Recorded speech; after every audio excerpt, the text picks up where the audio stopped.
नमस्कार दोस्तों। Law of one यानी एक का कानून, या कह लीजिए एक के तरीके, या कह लीजिए एक का ज्ञान, यह उसका 17वें सत्र का चौथा भाग है।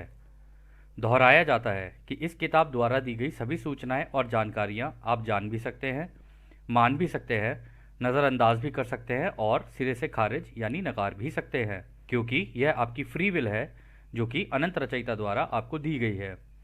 एक और बात कही जाती है कि लॉ ऑफ वन पूरी तरह से सबके लिए फ्री है। यदि कोई इकाई या व्यक्ति इसको निजी स्वार्थ के लिए इस्तेमाल करे तो वह उसकी व्यक्तिगत जिम्मेदारी होगी। एक बात और कही जाती है, यदि कोई व्यक्ति या इकाई इस लॉ ऑफ वन को अपनी भाषा में परिवर्तित करके दूसरों से साझा करना चाहे तो वह कर सकती है, क्योंकि यह भी उसकी फ्री विल है। तो पहला सवाल डॉन करते हैं, हमारी इस तीसरी घनत्वता में इस समय पर कितने स्तर हैं? तो रा कहते हैं तीसरी घनत्वता में भी अनंत स्तर हैं। तो दोस्तों यहाँ पर वो वही हो रहा है कि इस डेंसिटी के अंदर कितनी सब सब डेंसिटीज हैं। तो रा कह रहे हैं कि उसमें भी इन्फिनाइट है, उसमें भी इन्फिनिटी पे है। तो अगला सवाल डॉन कहते हैं, मैंने सुना है कि 7 सूक्ष्म और 7 देवचानिक प्राथमिक स्तर हैं, क्या यह सही है? तो दोस्तों यहाँ पर डॉन ने जो पूछा है ना, सूक्ष्म 7 सूक्ष्म और 7 देवचानिक प्राथमिक स्तर हैं। तो सूक्ष्म तो हो गए, मतलब हमारी बॉडी के मतलब अंदर घुसते घुसते घुसते घुसते 7 लेवल्स होते हैं। उन 7 लेवल्स के अंदर की बात हो रही है यहाँ पे। और देवाचानिक स्तर जो होते हैं ये वो होते हैं जो देवी देवताओं के स्तर होते हैं, ठीक है, उसकी यहाँ बात हो रही है। तो रा कहते हैं, आप अपने आंतरिक स्तरों के कुछ अधिक बड़े स्तरों के बारे में बात कर रहे हैं। हाँ, यह सही है कि ऐसा है। तो डॉन कहते हैं, तो फिर सूक्ष्म स्तरों में कौन निवास करते हैं और देवचानिक स्तर में कौन निवास करते हैं? तो रा कहते हैं, इकाइयां अपने कंपन के कारण विभिन्न स्तरों में निवास करती हैं। सूक्ष्म तल के निचले स्तरों में विचारों के रूप से लेकर उच्च सूक्ष्म स्तरों में प्रबुद्ध प्राणियों यानी एनलाइटेंड बींग्स तक जो पढ़ाने सिखाने के लिए समर्पित होते हैं वे निवास करते हैं। देवचानिक स्तर में वे लोग निवास करते हैं जिनकी प्राथमिक कंपन प्रेम और रोशनी की होती है। इन स्तरों से परे अन्य स्तर भी हैं।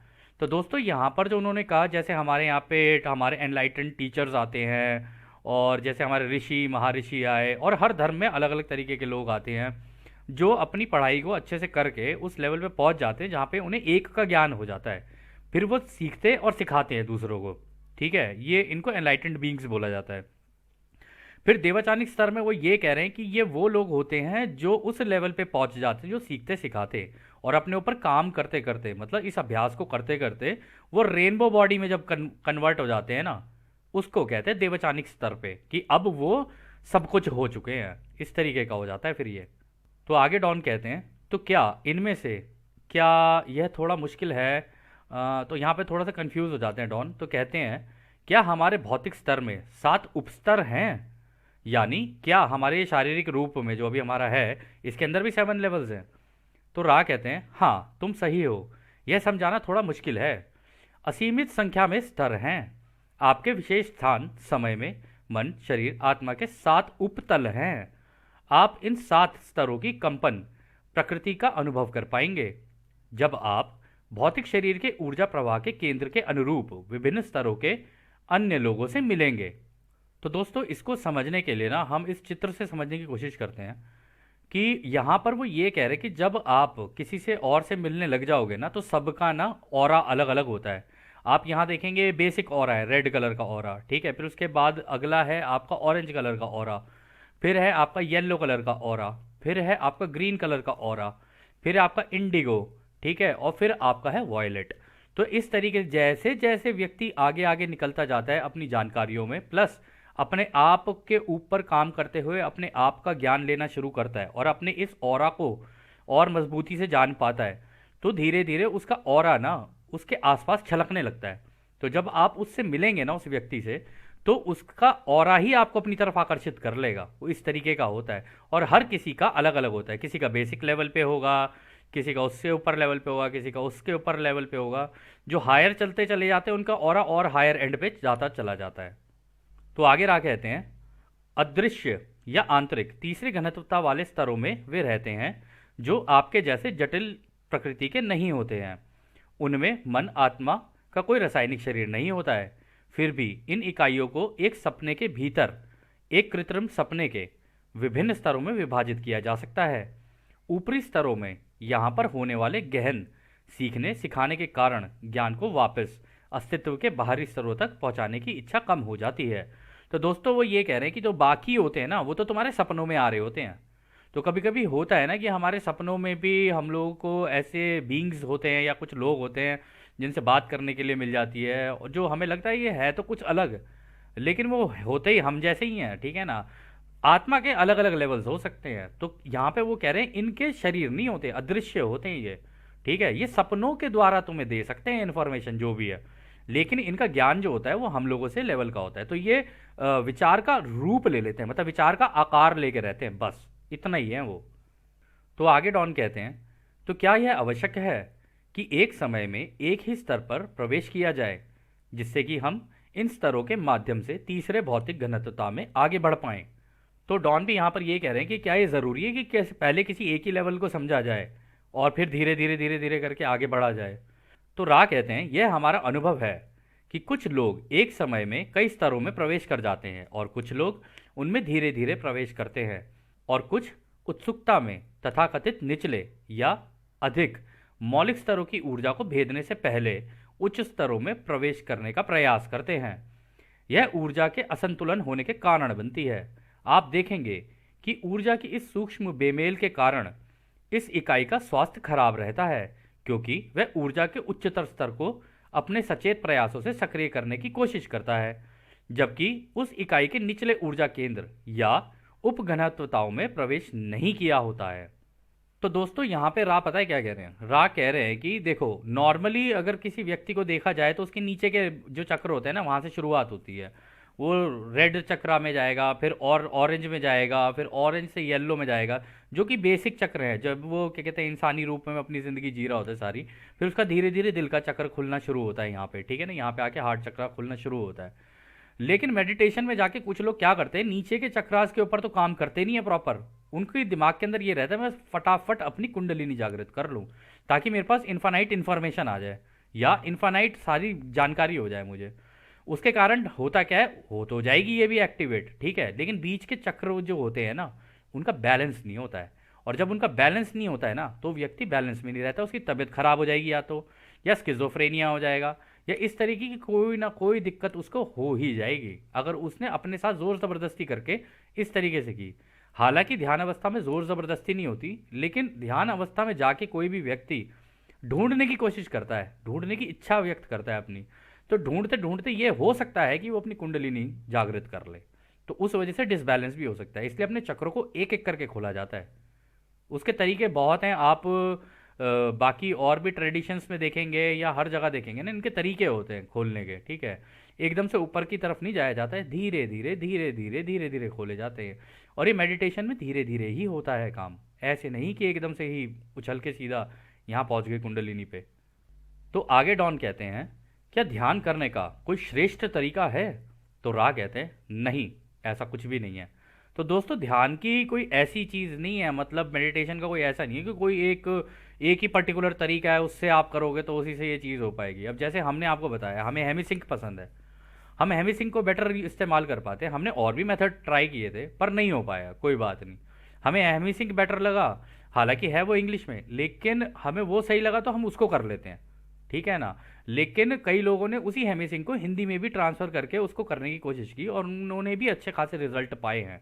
यदि आप लॉ ऑफ वन के बाकी जितने भी स्टूडेंट्स हैं जिन्होंने लॉ ऑफ वन सीखी, जो आज भी क्या कहते हैं सीखते जा रहे हैं इसको, जिन लोगों ने हेमी सिंह ट्राई किया है उन लोगों ने इसका इस्तेमाल अच्छे से किया है। परंतु हेमी सिंह केवल एक चीज़ है, तरीके बहुत है, बहुत सारे तरीके हैं ध्यान को करने के। विपासना भी है और भी बहुत सही तरीके हैं, बहुत सारे तरीके हैं, माइंडफुलनेस प्रोग्राम है, तरीके बहुत हैं। जिसको जो सूट कर जाए वो उसके अकॉर्डिंगली काम करे तो उसके लिए सही रहता है। तो आगे डॉन कहते हैं, इस समय चक्र के अंत के करीब हमारे ग्रह पर भौतिक क्षेत्र में पुनः जन्म कैसे निर्धारित किए जाते हैं।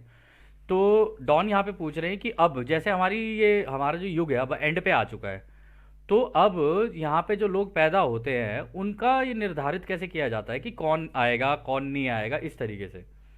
तो रा कहते हैं, कटाई योग्य बनने के लिए गंभीर रूप से आवश्यक अनुभव प्राप्त करने की इच्छा रखने वाली इकाइयों को पुनः अवतरित होने की प्राथमिकता दी जाती है उन लोगों पर जिन्हें निसंदेह इस घनत्वता को फिर से अनुभव करने की आवश्यकता होगी।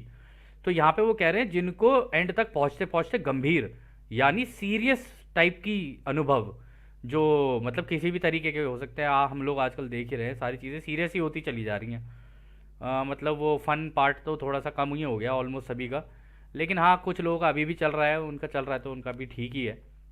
तो वो कह रहे हैं कि जब गंभीर रूप के होने लग जाते हैं ना, तो इनको लेने के लिए उनको जब पहले प्राथमिकता दे दी जाती है कि तुम पहले जाके अनुभव ले लो। क्योंकि गंभीरता में क्या होता है ना कि जब इंसान के ऊपर हल्का सा प्रेशर पड़ता है ना, प्रेशर पड़ता है तो वो इधर उधर भागता है, वो ढूंढने की कोशिश करता है। कई लोग ऐसे भी होते हैं वो ढूंढते नहीं है, वो तिलमिलाहट में आ जाते हैं, ठीक है, वो मतलब गुस्से में आ जाएंगे या कुछ कर देंगे। लेकिन कुछ लोग गुस्से में नहीं आते हैं, अपना संतुलन बना के ना ढूंढने की दिशा में निकलते हैं। तो इस तरीके के गंभीर जब उनके ऊपर ये चीज़ें आके पड़ती हैं ना, तो ये उनके लिए कैटलिस्ट का काम करती हैं। कैटलिस्ट हो गया यानी माध्यम का काम करती है, जिसकी वजह से वो तेजी से, तो हो सकता है कि क्या कहते हैं अध्यात्म की तरफ ना जाके कोई और रास्ता चुन ले, लेकिन रास्ता वो कोई ना कोई तो चुन ही लेंगे। ऐसा होता है, मतलब दूसरों की सेवा का या खुद की सेवा का, ऐसा ही होता है। तो आगे डॉन कहते हैं इस प्रकार का विनियोजन कितने समय से चल रहा है। तो रा कहते हैं यह तब से चल रहा है जब पहली व्यक्तिगत इकाई इस घनत्वता के पाठों को सीखने की अपनी आवश्यकता के प्रति सचेत हुई। यह शुरुआत थी जिसे आप कंपन द्वारा वरिष्ठता कह सकते हैं। तो दोस्तों यहाँ पे वो ये कह रहे हैं कि ये जो आने का, लोगों के लाने का, यहाँ पे ये जो चीज़ें चल रही हैं कि जो लोग यहाँ पे पैदा होते हैं, तो यहाँ पे रा ये कह रहे हैं कि ये शुरुआती दौर से, जब से पहला इंसान यहाँ पे बना ना, तब से ही ऐसे चले जा रहा है। पहले ने फिर और हुआ, फिर उनसे और हुए, फिर उनके बच्चे हुए, फिर उनके बच्चे हुए, फिर वहां से वरिष्ठता होती चलेगी। जो पहले के थे वो पहले आएंगे और जो बाद में हुए वो उनके बाद में आएंगे। तो ये एक एक बड़े ही मतलब सेट पैटर्न के अकॉर्डिंगली काम करता है कि हाँ पहले जो पैदा हुआ वो जब मर के जाएगा, इतने में उसके जितने भी बच्चे बच्चे ये सारी चीज़ें हैं, फिर वो कहीं और पैदा होंगे, इस तरीके से करके वो एक लेवल में चीज़ चलती रहती है। तो जो पहले आया उसको पहले प्राथमिकता दी जाती है। तो अगला सवाल डॉन करते हैं, यह कंपन द्वारा वरिष्ठता क्या होती है। तो रा कहते हैं यह इस सत्र का अंतिम पूरा प्रश्न होगा। कंपन द्वारा वरिष्ठता एक सुविधा है, एक के कानून के तरीकों का पालन करते हुए कटाई योग्य व्यक्तियों को प्रोत्साहित करती है। प्रत्येक व्यक्ति को कटाई के समय के बारे में जागरूक होने और अपने मन, शरीर, आत्मा को सीखने सिखाने की ओर मोड़ने की आवश्यकता को प्राथमिकता दी जाती है, ताकि उस व्यक्ति के पास सफल होने का सबसे अच्छा मौका हो। तो दोस्तों यहाँ पे पता है रा क्या कह रहे हैं, रा कह रहे हैं कि उन लोगों को भी पहले भेज दिया जाता है कि, या कह लो वो लोग चुनकर आते हैं पहले कि या अब जाके ना यहाँ पे चीज़ें उठापटक होंगी। अब उठापटक होंगी तो प्रेशर बिल्ड होगा, प्रेशर बिल्ड होगा तो उसमें तेजी से निकलना आसान है क्योंकि कैटलिस्ट का काम करेगा वो। और जब वो कैटलिस्ट या कह लो माध्यम का काम करेगा तो एक व्यक्ति इधर उधर दौड़ेगा। दुख में ही तो इंसान ढूंढता है भगवान को, सुख में पूछता पूछता कौन है भगवान को। तो यहाँ पे वो ये कह रहे हैं कि तब इस केस में ऐसा होता है कि जिन लोगों को अपनी कटाई करानी होती है ना, मतलब जो ऑलमोस्ट किसी, हो सकता है किसी और ग्रह के हों, किसी और ग्रह पे रह के, या फिर हमारे ग्रह के हों, लेकिन वो उस लेवल तक पहुंच चुके हैं कि अब उनकी कटाई होने के चांसेस ज़्यादा है, ठीक है ना, या उनकी हार्वेस्ट होने के चांसेस ज़्यादा है। तो उस केस में वो लोग पहले आ जाते हैं और जल्दी जल्दी अपनी कटाई के लिए उनको करना क्या है, उनको वही तो करना है, मेडिटेशन करनी है, सीखना है सिखाना है, सीखना है सिखाना है, बस यही करना है। और ये करके अपनी कटाई करा के आगे निकल जाते हैं फिर वो। इसलिए उनको पहले भेज दिया जाता है कि तुम भी चले जाओ, तुम्हारी कटाई इस टाइम पे ज़्यादा बेहतर हो पाएगी। चाहे वो इस काम को करते करते कुछ भी हो जाए उनके साथ, लेकिन उनकी कटाई होने के चांसेस ज़्यादा होते हैं बनस्पत उनके जो यहाँ पर आके फिर से खो गए, ठीक है ना, जो माया जाल में फंस गए बेसिकली। अगर माया जाल में फंस गया तो फिर उसकी कटाई नहीं हो सकती। और माया जाल में फंसने का कारण है क्योंकि वो पिछली ज़िंदगी भूल जाता है, जो कि अभी राह आप हमको आगे और बेहतर तरीके से समझाएंगे। तो खैर दोस्तों, यह सत्र अब यहीं समाप्त होता है। और जैसा कि राह कहते हैं, अब हम आपको उस एक अनंत रचयिता के प्रेम, उसकी रोशनी, उसकी शक्ति और उसकी शांति में छोड़कर चलते हैं। धन्यवाद हमारे दोस्तों। आदने आदने वासु। धन्यवाद।